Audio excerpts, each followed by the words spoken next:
This podcast is brought to you by the Association for Coaching, one of the world's leading international professional bodies, which is advancing coaching in business and society worldwide. I'm one of your hosts, Christian van Nieuwerburgh, Professor of Coaching and Positive Psychology at the Center for Positive Health Sciences at RCSI, and I'm very interested in the integration of coaching and positive psychology. And I'm Paula Nacif, Wellbeing Coach and Researcher and Senior Lecturer at the Masters of Positive Psychology and Coaching Psychology at the University of East London. We are delighted to bring you this 7-part series exploring the similarities and differences between coaching for well-being and health coaching. These terms are often used interchangeably, but this series suggests they represent very distinct practices. We have lined up some incredible guests who share their insights, ideas, and experiences in health and well-being contexts. We aim to provide answers and understanding on this fascinating and important area of coaching and many more questions. Today we are joined by Amrita Sen Mukherjee. She works as a positive psychology practitioner and coach, a portfolio GP, and a disability advocate. She's a TEDx speaker and a published researcher. Amrita stands at the forefront of post-traumatic growth research with a remarkable portfolio of achievements. She has received awards for her service and dedication to supporting the well-being of frontline healthcare workers during the pandemic by the University of East London, the Royal College of General Practitioners, and by the GP magazine Pulse. Hi, Amrita. It is a real pleasure to have you here with us today. You are one of our wonderful guests to talk about coaching for well-being and coaching for health. Christian and I are really looking forward to the conversation today because it's such an important topic that we'll be talking to you about, which is how we look after ourselves, but also how we look after the health of other people, looking after others. As a way of introduction, can you tell us a little bit about how you got into this area of work and what you do so people have a little bit of a background about you as well? Thanks, Anna. First of all, I just wanted to say thank you to you and Christian for inviting me. I'm so happy to be here. This is part of my introduction as to how I got into this, because you and Christian have both been very inspirational to me in terms of my journey and my career. And so the fact that I feel now that I've gone full circle and I'm having one of these conversations with you, to me, is one of the highlights of my career. It's really exciting for me to be invited by both of you. So thank you to you and Christian for inviting me. So by background, I am a GP by training. My medical career started in 2005 when I first went to medical school, and after kind of a long, windy journey, I completed my training in general practice in 2018. And the reason that part of my journey, and I wanted to kind of mark that, the reason that took a little bit of time was because it was interspersed with maternity leaves and, well, actually just maternity leave, should we say. But the opportunity that arose during maternity leaves was for me to reassess again and again, what was I doing with my life, and did it still align with my value set and how I deemed my values to be changing, essentially. So I recognised that yes, I wanted to be a doctor. Yes, I wanted to be a general practitioner, but there was some other piece missing of the puzzle, and I couldn't quite articulate what that piece of the puzzle was. I did a few different things. I did training in acupuncture. I did a diploma in occupational medicine, which is more about how we can remain healthy at work and how workplaces can keep us safe and healthy. Those were wonderful, and I felt that they partially filled that jigsaw piece, but it wasn't the whole conversation. And when I started to research around how I could live my value set in a way that felt really authentic, I came across this Master's in Positive Psychology and Coaching Psychology as a dual accreditation. And that is really where my interest in this particular space arose. So a very convoluted story, but I don't think I can do justice to why I work in this space without giving a bit of background, because I just felt that there was something in my medical practice that didn't allow me to really and truly connect with people and understand them in a way that I can now. So I think that's a very long answer to your question, but I think it's a very important one to spend a bit of time on. I hope that answers your question fully, Anna. Yes, thank you. And it's great to have you here. So it's a really our honor to have you here talking to us today. From your perspective and coming from such a rich background and a very thoughtful contemplation, if you like, of how you wanted to spend your life, how you want to develop your career aligned to your values and having that purpose. What are your views in the importance of well-being for people and for practitioners in general, those people who are actually helping others every day? Great question, Anna. I think this was something that I didn't recognize as being important in my journey, in my early medical training and my early medical journey. And when I say medical, I'm obviously speaking from my personal experience as a doctor, but I'd like, for the sake of the podcast, for this to be a wider medical context in anyone who works as a support system for other people. So I just wanted to kind of caveat that now, that I'm not just speaking from a medical perspective, I'm speaking from a much wider holistic practitioner perspective. But during my training, we were never taught or offered the opportunity to know, one, what your well-being is, what does it mean to you, and how do you define it? So when you're learning how to be a doctor and how to be a caring professional, from my experience, the focus is always on others. It's always projected outwards. How can you be the best you can be for others, to serve others? Which is wholly correct. Please don't get me wrong. I'm not minimizing that importance. But again, I think I'm going to be talking about jigsaws a lot because that seems to be the analogy that's coming to my mind today. But again, that part of the jigsaw piece that's missing is, how do we offer that same compassion, space, reflection to ourselves? And that was not ever offered or taught or brought up in conversation. So I think really until the point when I started my master's, I didn't really understand the importance of well-being. And I think that's true for lots of healthcare professionals. I think we don't recognise the burden, the responsibility and the juxtaposition, I suppose, that we're placed in from time to time. And I think that conversation needs to come into effect a lot more. I think COVID did something around that. COVID has helped us understand, but certainly prior to COVID, this wasn't a conversation that was on the table. And if it was, if you did try to raise it, people kind of pushed it to the side, to be quite honest. Yes, there's some kind of turning points. Amrita, I'm pretty sure that many of our listeners are going to immediately recognize what you're talking about. And like you, I'm talking about health professionals, I'm talking about coaches, everybody who actually is in the business of looking after others. And this idea of self-compassion, it's something we're very interested in. And I know some of our listeners are going to realize, I'm not applying compassion to myself. But when they realize that, what practical things could they do? Great question, Christian. The first thing that we can do, actually, Anna taught me this, not directly, but through her wisdom, should I say.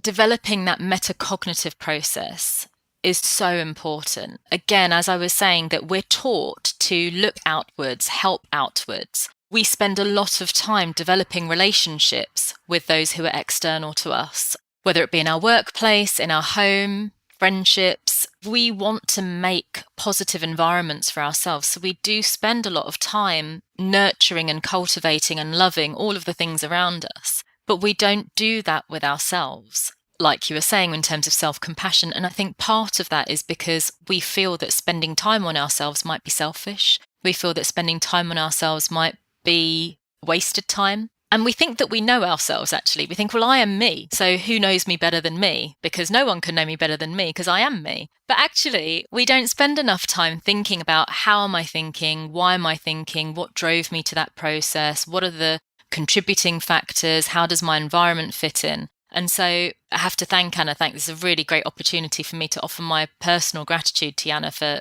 enlightening me. This metacognitive process, knowing who you are, understanding who you are, what's your identity, how is that built, is a huge element around offering yourself self-compassion, because without knowing who you are, you don't know how to comfort yourself, you don't know how to support yourself, and you don't know how to give yourself what you need. And so the first thing I would say is trying to build in reflective practice, trying to build in time for yourself, which is really hard. And I'm saying this like it's easy. I'm also guilty of not doing this. But trying to give yourself maybe 15 minutes a week, starting small. If I said 15 minutes a day for lots of busy professional people or people who are caring, it's not possible 15 minutes a day, maybe 15 minutes a week, 15 minutes on a Sunday or 5 minutes over 3 days, whatever it is. But offering yourself that time to just sit, pause, reflect, and understand who you are is a really important way of building in that self-awareness. And again, reflecting back to an earlier part of our conversation, that was the missing jigsaw piece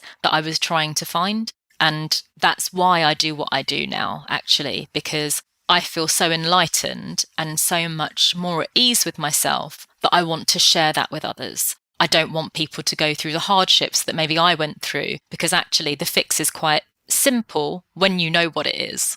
Thank you so much, Amrita, for sharing that with us. And what comes to my mind is whether you can share a little bit about your personal professional journey that helped you to become who you are now as a professional. I think there were some turning points that led you here beyond perhaps the academic work that you've done, but things that taught you about the importance of caring for yourself. Yeah, thank you, Anna. I think the first thing was really so I was in my first year of medical school, and it was a very hard time for me because it was around the time that my father passed away. My father was a doctor, my mother was a doctor, and so I was brought up in a profession of medicine, essentially. But the interesting thing about my upbringing was that because my parents were first-generation immigrants, our friends became our family because we didn't have any family in this country, actually. So a lot of the influence that I had was from other doctors, because it just so happens that when you're a first-generation immigrant, you tend to build your community around your profession. My experience and my journey has been different because I'm British. But the reason I say that is because being in a profession such as medicine and experiencing a bereavement, you see how people respond to death and to grief.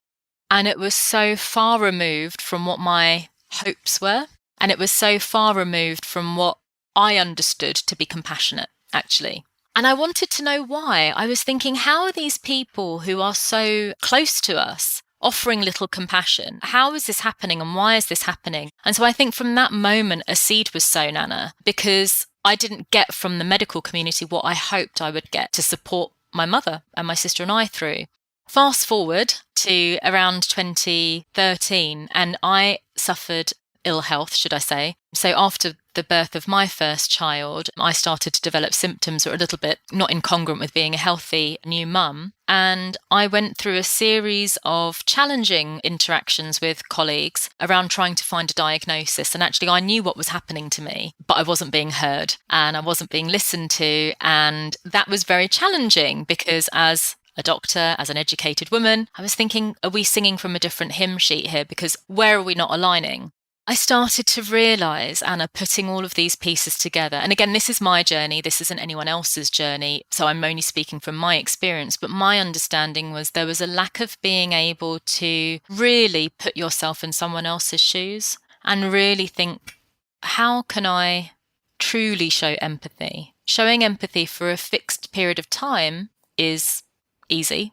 Showing empathy as a way of being is a very different context. And that, again, going back to the jigsaw piece, was something that I wanted to live. And I hadn't experienced it twice in my life at 2 points where it was very crucial to experience that. I needed that and I didn't get it. And so I wanted to make sure that that was something that I always offered people. And I needed to learn how to. And so again, this brings me back to why I do what I do and what the motivation for me is. So the first was a bereavement that I suffered, so the grief. And the second was another kind of grief, which was for the loss of my healthy self and coming to terms with a new identity. And how do you do that? How do you come to love a new identity? That's through empathy and through compassion that you need to reflect inwards.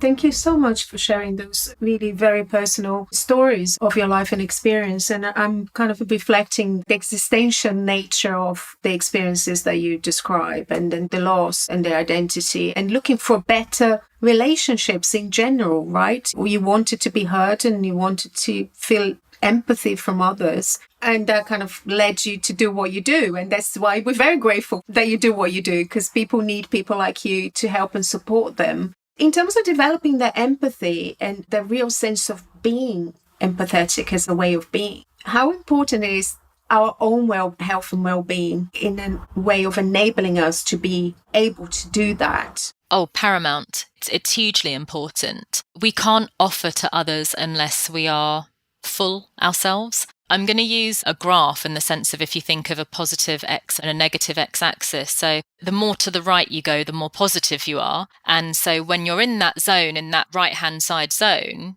you can give to others. When you're in a period of deficit, it's very, very hard to offer more of yourself than what you can give, because actually it's not sustainable. So if you think of that x-axis as being a linear graph of well-being, actually we can't do for others unless we're doing for ourselves. But what I wanted to say on this point, Anna, which is really important, is that we can't always be on that right-hand side of the curve, because that's not normal life. There are going to be fluctuating periods where we're going from left to right, and that's fine because that's normal life. What you want is to be more on the right side, sometimes on the left, but if you're looking cumulatively, you want it to be a positive deficit. You don't want it to be a negative deficit, because when things, generally speaking, are positive, like I could have received extremely bad news today, but because I'm lucky, I'm feeling generally my life is in the positive deficit, I can still offer support to somebody. Whereas if you asked me in 2006 when my father had passed away, can you give something to somebody now, as in your energy and time? That wouldn't have been the right time for me, because at that moment, for a long period of time, I was sitting in the negative. However, over the last 20 years, I've learned coping skills, I've learned more about myself, I've learned how to flex my mind, how to use that flex. So I can sit more in that positive zone now. So generally speaking, I can offer to people. I don't know if I've articulated that well enough, but I suppose what I'm trying to say is that on the whole, we need to be in that positive space in order to give to others. But we need to make sure that we understand the nuance that it's okay to have bad days and it's okay to have bad times. It's the balance that needs to be on the right-hand side of the curve. Because I think sometimes we can get quite confused with, if well-being is important to me, I need to be, positive all the time and I need to feel great all the time. And that's not life, actually. And once you accept that, it becomes a lot easier because you stop expecting, if that makes sense. Yes, it does. And it's so important that kind of recognizing that life is not a static line, going up to positivity and beyond, but actually we experience all sorts of different emotions over a day, a week, a month, or even years, as you've mentioned. For me, what you're saying has almost like an ethical quality to it. It's like, how do we recognize when we're fit to practice and when we might need to take a break because external or internal circumstances, and being kind to ourselves and recognizing that we might need to take a break from our practice. We might need support of others. But I'm curious about, you mentioned that over the years you've learned coping strategies and learning about yourself as well. Is there anything that you can share with our listeners? 2 or 3 things that you're thinking, oh, those are really good ones. So the first thing is I lost the shame and the stigma around asking for help. First and foremost, I rid myself of that burden because I felt a lot of shame around feeling that I didn't have all the resource, and I should have all the resource because I can help other people. And if I can help other people, then I should be able to help myself. And if I can't, there's something wrong with me. And so I worked very hard to push that innate thought process away. And I worked very hard to challenge that self-limiting belief. And that was through coaching. So that's the first thing. The second thing is recognizing that, going back to the work of Professor Kristen Neff, that common humanity, that if I'm experiencing this, there will be somebody else in the world experiencing this. And I know that might sound a bit twee, but actually that was very, very helpful, knowing that I'm not alone in the way I feel or in the way I'm reacting. Yes, I may not know who that person is, but what I'm experiencing, it's okay. It's within the human experience. And thirdly, I like to talk a lot. So some people might not like to talk a lot. I love to talk. And so I found my therapy in really articulating my experiences with the people around me. Recognizing that connection was one of those things that really keeps me grounded. Connection was one of those things that keeps my well-being high. And in order to build and really nurture those connections, I needed to articulate myself in a way that brought that closeness. And I can definitely see that there's been a huge shift in me since almost pre-masters and post-masters. The way I articulate myself is so very different. And I think it's because I've, again, worked really hard at pushing against those boundaries of vulnerability. Beautiful. Thank you. Christian. Thank you so much, Amrita. So thoughtful and so useful. So thank you for sharing your experiences and practices with us. Now you're in the business of providing listening and empathy to others. And so what is your experience? What happens when you provide that kind of listening and that kind of empathy to others? What happens to me, or what happens to them, or what happens in the interaction? I was thinking about what happens to them, but I'm interested in any perspective you have on that. So that's a good question, Christian. What happens to them? Not making this about me, but I get great feedback, which I suppose is a reflection of what happens to them, because for them to be able to say to me, that really helped me, or that was a great session, or whatever it is, that means that I'm doing a good job. And what I see then is when people are open to challenging conversations, because as you know, Christian, some coaching conversations are very challenging. I see a huge shift in their vulnerability, actually. I think the main thing that I see is a real shift in vulnerability and boundaries. Those are the two key things. Boundaries go up in a positive way. People recognise where their limits are. People recognise where their non-negotiables are. So I see that a lot. And vulnerability increases in terms of the opportunity or finding opportunities to articulate themselves and not be scared of articulating what their needs are. So I find that vulnerability increases, boundaries increase, but also self-compassion increases as well. So all of these, I suppose, are, well, self-compassion certainly, vulnerability, they're all things that, to me, I don't know if there's any theory around this. To my knowledge, there isn't, but these are all things to me that show that you're increasing the love that you have for yourself, that self-love component. So I would say that this is a very big shift that I see in people that I work with. Yeah. How they are stepping into themselves, actually.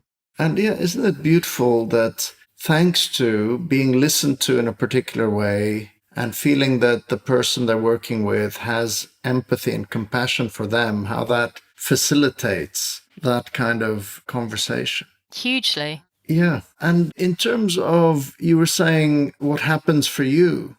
Do you know, nobody's asked me that question before, actually. So that's why I'm pausing. I mean, other than a few minutes ago, I think that I feel like I'm living my purpose. I think that I'm doing a good job, pulling bits of what Anna said earlier together. Part of my identity formation was around my value of service to others. And so I feel like I'm offering honour, or I'm honouring that value, essentially, that I'm serving others, because that then allows them to go and serve the people that they serve. And so I think it allows me to walk my talk, and it allows me to feel like I'm fulfilling my purpose in part. Isn't that beautiful? Because imagine we could get to a situation where many health professionals are feeling like that, because I do think a lot of our listeners will be similarly wanting to be of service to others. But really, I love the jigsaw analogy, because there might be others out there thinking, I've got some of the jigsaw, but I'm missing a few pieces. And so I think this conversation's been really helpful from that point of view, Amrita. Anna? Yes, thank you. I was thinking about that vulnerability, Amrita, that you've mentioned, and when you're kind of embracing that and asking for help, or recognizing when we need help. And from your experience of working with healthcare professionals and others, what do you think are the barriers? It's such an important thing for all of us to be able to do. We're giving our energy, our time. What are the barriers that we can do that for ourselves? That's a big question, and such an important one. Professional identity. Professional identity is huge. Our makeup in terms of, well, I am being trained, or I have trained to help others. That is an other thing. That's not a me thing. That's something that they need over there. It's not something that I could ever recognize that I need. This is such a big, beautiful question, because there are so many intersections of that as well. So you have the professional identity, and then as you peel back the layers of that onion, you realize the intersections of how much of our identity is built around our profession. How do we separate our personal selves from that? Can we separate our personal selves from that? And so this becomes quite a big part of why is it so hard to do this. The other thing I would say is the lack of time to offer yourself that reflective space. So time is a resource. I've spoken to Robert and Christian about this as well previously, as time as being a resource. And time as a resource is so limited but fragile as well. So when you have limited time, you want to spend it wholly. So you do things that make you physically active or mentally active or busy you. Let's say busy you in any way. That then doesn't give you that opportunity to think, to feel, to know. And so this just perpetuates the cycle of your professional identity being elevated and the personal self staying static almost. And so, like I said, with my maternity leaves, I was given that opportunity where there was a time out. I was on mat leave. So it meant that my professional life stopped for a while. And that gave me that reflective space, forced reflective space. And at the time, there was that friction. I want to be at work. And, you have that maternal guilt of wanting to go to work, but also of wanting to stay at home. And so in hindsight, it was a blessing. At the time, it wasn't. But it's the fact that when we busy ourselves, we don't give ourselves that time to think. And so I think a lot of this answer, Anna, lies in the challenges of the professional identity that we have as healthcare professionals. We are developing our identity around how we can be something for others, how we can serve others, how we can embody our profession, and how we turn up for others. That leaves little time for ourselves. And I think this is where the real crux of the challenge comes in, essentially.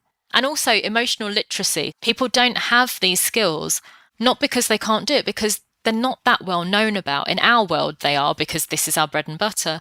But for other people, it's about expanding this knowledge because it's not out there really. Yeah, I'm thinking about even in our world, Amrita, when we talk about how we prepare people to be coaches in the world and some of the programs that we run, or many of us are supervisors or researchers. Having done this yourself, do you think there's scope for us to do better as professionals, as supervisors, as educators of coaches? I might say something very controversial, Anna. Well, please do. I think that coaching should be a regulated profession. I think that it's important for the professional status of the practice. But I also think it's important that people recognise that it isn't easy. Actually, being a coach isn't easy. And in that conversation with somebody, whether it be a group or, one-to-one, you're in a really privileged position to be able to hear somebody's unfiltered thoughts. Somebody's trusting you with their presence and you have to hold that space for them. And that is a huge responsibility. And with that comes a lot of ethical challenge as well. And so I think that we need to improve our understanding of ethics. We need to have robust guidelines that are adhered to. And I think we need regulation. I don't know if I've answered your question correctly, but this is how I have interpreted the question. No, there's no right or wrong in a way. And I hear the understanding of what is it that we need as professional coaches and supervisors to be able to best serve our clients, and how can we make sure that we do that ethically. We had an ethical discussion earlier in the podcast series and really understanding the scope of our practice, but also, as you said, we're holding spaces for people, and how can we do that in an ethical and professional way.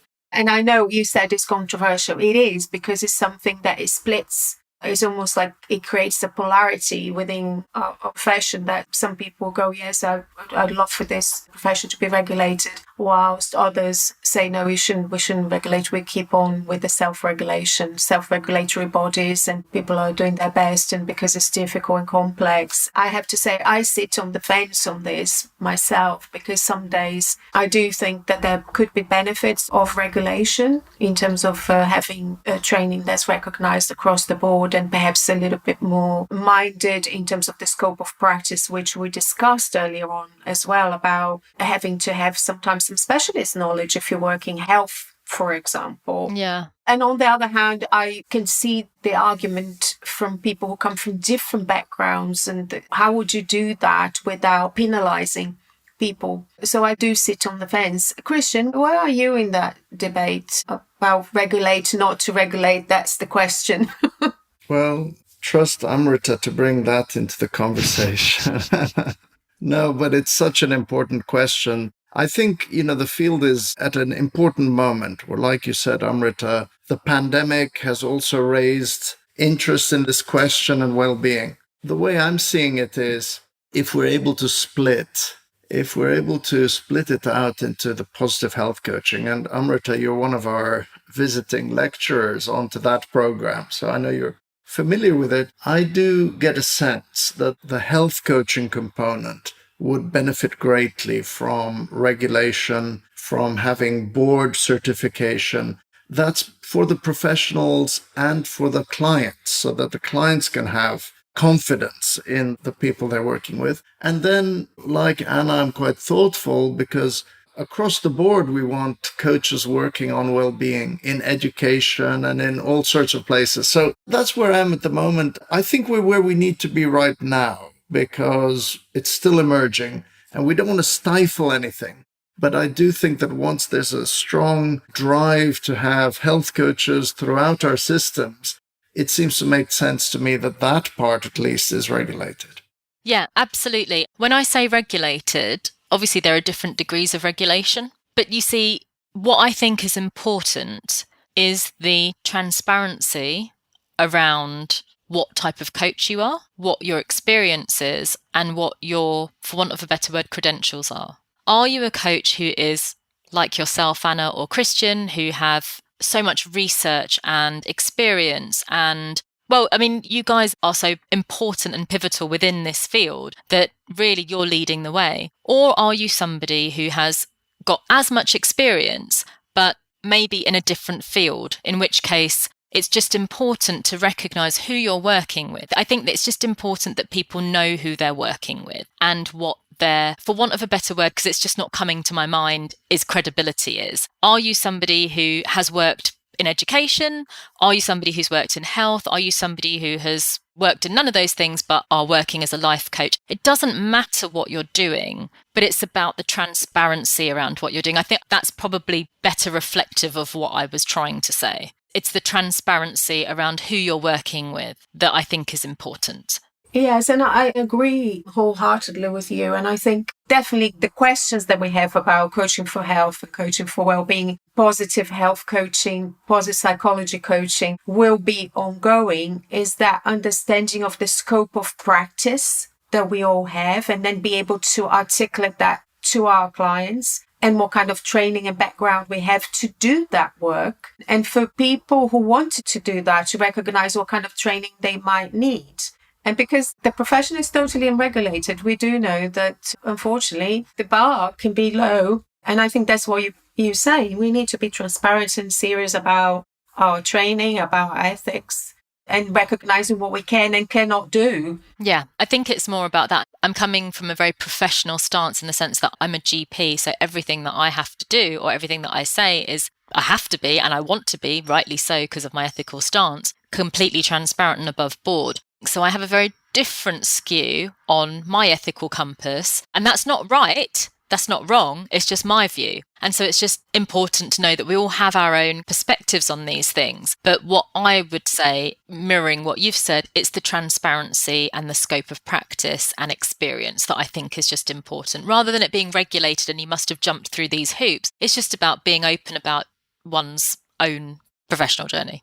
Thank you. That is really great. And then it's something that Christian and I have been talking about throughout with this podcast series with other people as well. For me, ethics is everyday decisions. It's not something that you kind of encounter when you have a dilemma, but actually we live and breathe ethical questions from the point of how we explain what we do, how we explain our background to people, how do we even communicate what coaching is to clients, what type of coaching we do. So I really appreciate for you to throw in the comment as well, because it's an important one. It's a tough one. And I kind of actually remember the Association for Coaching had a roundtable around regulate or not to regulate not so long ago, and invited all the different coaching bodies to come in. And we had some coming in, not all of them, to have that discussion. So there is definitely not a need for an answer, but I think the questions we need to keep on asking them. Absolutely, Anna. I think the danger is when you don't ask the questions. Like you said, it doesn't matter what the answer is, but it's the questions need to be asked to keep us at the tip of our toes, should we say.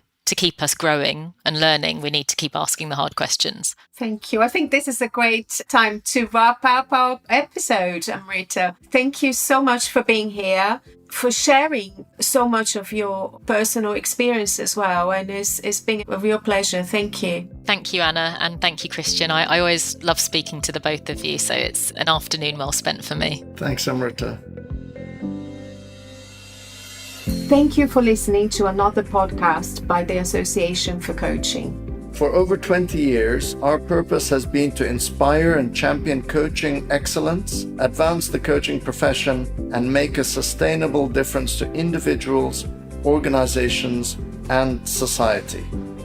To find out more about the AC and our member benefits, follow us on LinkedIn or visit our webpage at associationforcoaching.com. Explore our digital learning hub and enjoy our extensive library of on-demand webinars, interviews, podcasts, and a portfolio of live events for your continuing professional development.